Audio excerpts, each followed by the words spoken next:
est important que nous soyons assis, si j'ose dire, présents ici à Paris pour exprimer plusieurs choses.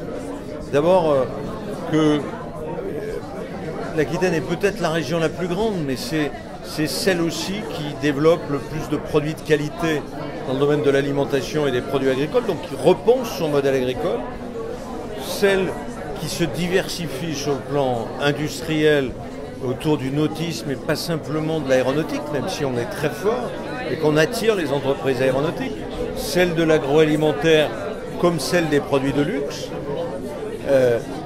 celle de la menuiserie, donc de la valorisation de la première forêt d'Europe, comme celle des arts de la table, celle des matériaux composites pour les avions ou le spatial. D'abord un projet économique, un projet d'écosystème économique original en France, un peu à la mode allemande, sur l'accompagnement des entreprises, les fonds propres pour les PME, le ressourcement technologique à partir d'un investissement massif sur la recherche, sur la transition énergétique et écologique, sur une agriculture de l'innovation, sur un accompagnement des start-up, pas simplement parce que tout le monde l'a fait, pour aider à surgir des start-up, mais on est quand même la deuxième région après Paris en innovation. Paris étant un monstre, Paris accaparant tout d'une certaine manière.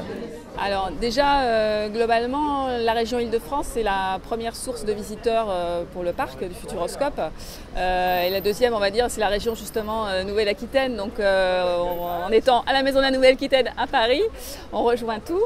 On est partenaire, en fait, le Futuroscope, d'un club des grands acteurs du tourisme au niveau de la Nouvelle-Aquitaine. Avec cette nouvelle région, c'est des choses qu'on avait en fait déjà engagées plutôt au niveau du département de la Vienne, avec des actions autour du pays du Futuroscope, où on est présent aussi en affichage avec des sites comme la Vallée des Singes, le domaine de Diennet ou Center Park.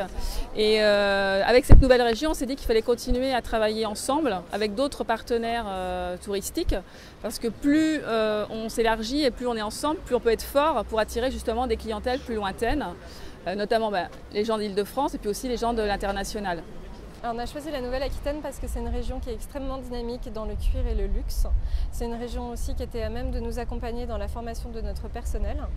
En effet, on a un modèle qui est particulier, on fait des souliers sur mesure. Du coup, on cherche des artisans qui ont des métiers très spécifiques. Ce sont des métiers parfois en voie de disparition. Et la région est à même de nous accompagner pour former notre personnel pour atteindre le niveau de qualité qu'on attendait.